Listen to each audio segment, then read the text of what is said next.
Randall Arsenio Donovan. I've been dancing Moko Jumbi now for about roughly 25, 26 years now. And it's pretty much been my life ever since. I haven't stopped. It's a funny story. Actually, it was something that the older folks here, Black Stevens, Calvin Testamarks, and Vernon Brooks, those gentlemen actually learned the art here in the Virgin Islands, and they moved away to Miami, Florida, where I was living at the moment. Those guys was friends with my parents, and it just went from there. We started something in the backyard of their a complex building, and we were just trying something, and it actually blew up to be something tremendous. We actually traveled to circuses. We actually been doing this all over, and it's just pretty much my life ever since. So the history about Moko Jumbi came about way back, maybe over 200 years ago, and it was originated to protect. So when you see a Moko Jumbi and they standing tall on sticks, they're protectors. That's what they were designed for. So in the villages way back then in West Guyana, Africa, the people in the villages used to depend on the Jumbis to foresee and watch over the village. So basically, in a sense, like a superhero back then. They was actually the ones that they didn't have no weather channel, they didn't have those type of things. It was the Jumbi that would know if they had bad weather coming in, or if we have floods coming in, if we have hunters coming in, bad spirits coming in. So that was the actual job of a Jumbi, to protect. A lot of people feel it's a bad spirit because we have covered up face and costumes, we're not revealing. It's the reason why of the face covered and the hands covered and you're not really seeing too much of our body parts is because we're a spirit. So you're not supposed to know if it's a male or a female. It's a no gender art. So that's why when you see us covered up, it's not because we're evil and we're doing bad things. It's more that we're hiding our identity because we're a spirit and we're trying to keep revealing that what's not to be seen. So far? Right now, Moko Jumbi has modernized into the times that we're in now. As saying, like, back then, 40, 50, 100 years ago, is mostly once a year for carnival, twice a year. You know, it wasn't like right now. We work for the Department of Tourism, travel around the world doing different things with the Universal Circus, with the Shrine Circus. It's more modernized now for a broader entertainment for the people. So that's why I feel like it's modernized. The costumes now have changed and got more brighter and more prettier. We try to, you know, not as the back then where it's more dull and dark for the more spiritual part. We're trying to bring it to a level where we could let the people know that never knew about this Jumbi thing, this Jumbi art, and let them know about it now. So that's why I say from 10, 20 years until now, it's modernized. So now it's kind of more open to feel free to even have these conversations what we having now and letting the people know what's going on because it needs to get out there. So for me, before I put on my sticks, I am Randall Arsenio Donovan.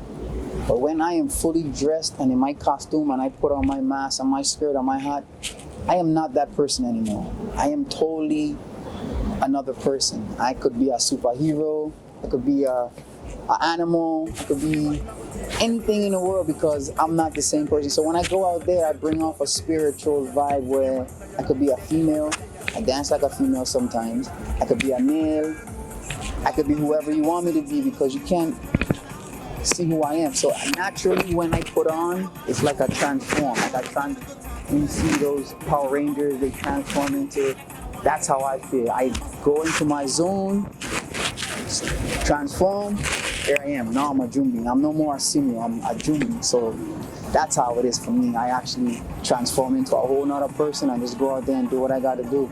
And that's the beauty of the art of Moko Jumbi. It reveals you from being yourself.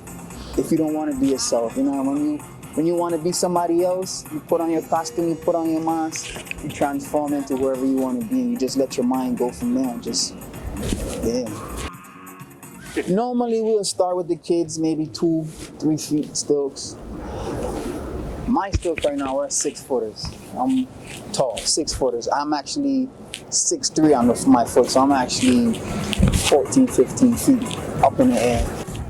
8, 10 footers, you know. There's no limit. It's all about how you feel. But the mechanically part about it is 3 main points to your stilts. You have your bottom, where you have your rubber to protecting you when you're jumping and you're moving. You have your platform. Your platform is pretty much where the shoes, and it stables you into where you wouldn't wobble. Then you have the third part is where you're tying the sticks around your legs, and that's your main support. Without a peg being secured, you're pretty much on the ground. So once here support, you have that third and fourth piece support, should be good from there. So boy, you gotta have flexible. Your body just naturally gotta be flexible. Going up there with the different stunts and the different moves that I do is like, it's not everybody could do. And I'm trying to brag on myself, but it's a gift that I have, and the others that's under me and whoever else that have this art Moko Jumbi in them, it's a gift. Because everyone can do this. So first of all, it's a mind thing. It's a mind control thing. For someone to see you going on top of stilts and actually, but once you're up there, you have to keep moving. Once you're on sticks, you can't just stand still. You always have to keep moving. So it's a mind control thing. And once I'm up there, sometimes I can go for 4, maybe 5 hours straight, non-stop. So it's pretty much a mind control and body fitness. Outside of work, I try to keep myself conditioned. I like to walk, I like to run, keep myself prepared for what I do on a daily basis, because I actually dance maybe 4 or 5 times a week. So I have to be conditioned and prepared for every time I go out there, especially going out there 3, 4 hours, sometimes straight, sometimes you have a break. So naturally you have to be conditioned already, keep up with my vitamins, make sure I eat right, and just go from there. They use, as you notice, tourism have us as their logo. As when you see a tourism symbol, you see a Moko Jumbi throwing off the stars. We play a big role here in our island, in our territory with the Moko Jumbi spirit, because like you were saying earlier, no one's, when we have the cruise ship people coming in, they see us for the first time, they're mind blown. First thing they're thinking is, how is he doing it? What is he on? How is he so tall? How did he lift his leg up? Like, is he a person? What is he, a robot? I hear the craziest things when I'm out there. And it's like, it's funny to me because it's something new to them. And it makes me feel like the superhero that I feel like I am when I do put on my costume, because I get that kind of feedback. Some people are scared of me. Some people find themselves running away. Some kids interact, some kids don't. So it's just a good feeling overall to know, like, I have a gift that you don't see every day. You wouldn't go around the world and say you will see my gift, the art of Moko Jumbi. So when I do my thing, it feels good to know that I am blessed to have this art and is to share it. I have kids actually from 4 and 5 years old doing it. It's just for me and my goal now to continue this art and continue this legacy, because it plays a big role of our culture. St.Thomas, St. Croix, St. John, the territory, this is part of us. So we need this alive and we need to keep it around. So that's my job, to continue this art. And I wouldn't stop until it's done. So I feel like in the next 20, 30 years from now, this Moko Jumbi art needs to be more modernized. It needs to be on Broadway shows. It needs to be on these music videos. We need to be on tour with these different celebrities, because we have something really good to offer, and it's more like a hidden secret. So my job now is to get it out there, to get these kids the exposure, to get the experience that I was given, and just to give it, to be let it known that Moko Jumbi is something that it's a gift from God, and it's a skill that no one and too much people could do. So it needs to get out there more. And I feel and another goal of mine is to actually get a facility where I could call us all Jumbis home. We could have a home, so when somebody's interested or somebody want to learn, somebody want to know the art, someone just curious and want to see a pair of stilts, they could call or find themselves going to a home, a facility where I want, for me, at 5 years old starting this here, and I'm 31 years old, making 32 in October, and I'm still doing it. I want all these kids to get the same opportunity. I want them to be able to know, for me, my sake, basketball wasn't my thing. Football wasn't my thing. So going through school, this was my sport. This was something for my parents to come out and see me do something that I like to do because I wasn't a sports player. So I feel I have a lot of other kids out there, you know, in the projects, probably feel like they have no hope, no way out because school is not for them. They wasn't into basketball or football, and it's like, I have no hope. You give them a pair of stilts and they change their whole life. I was a perfect example, so that's why I could speak upon this. It changed my whole life. I was a problem child. I was one of those kids that mommy always had to talk to. And when they gave me these stilts, and when mommy threatened to say she's gonna take it, I was the best behaved child because I wanted to go back on my stilts. So I feel like this is, and even with my group now, eccentric Moko Jumbis, some of the parents, they always call me and it's, yeah, my kids is this and that. We have this type of relationship and they can't come to practice today. They could come, but they can't go on the stilts. So they'll watch the kids practice and can't actually go on top, and it crushes them.